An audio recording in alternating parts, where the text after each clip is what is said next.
కానీ చూడండి, వాళ్ళందరూ వెళ్ళిపోయారు కదా. అప్పుడు యేసు ప్రభు మిగతా శిష్యుల్ని చూసి, మీరును వెళ్ళిపోవాలని ఉన్నారా అని అడుగుతాడు. ఆ వచనం చదవండి ఒకసారి, 67వ వచనం. కాబట్టి ఒక నిమిషం ఆగున్నారు. బైబిల్ తీయండి ప్లీజ్, బైబిల్ తీయండి, తీసి చూడండి. 66 చదివాడు, ఇప్పుడు 67 చదువుతున్నాడు. కాబట్టి యేసు, మీరు కూడా వెళ్ళిపోవాలని ఉన్నారా? ఆయన ఇచ్చే వాటిని పొందే వాళ్ళేమో కొద్దిగా ఎదురు దెబ్బ తగలగానే మొత్తం జంపు.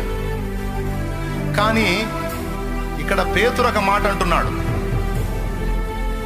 అంటే యేసయ్య అడిగాడు, మీరు వారిలాగే కనెక్ట్ అయ్యారా?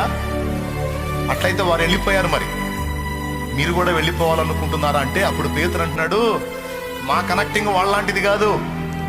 వాళ్ళేమో నువ్వు ఇచ్చే వాటిని చూసి, నువ్వు చేసే వాటిని చూసి వచ్చారు, మేము నిన్ను చూసి వచ్చాము.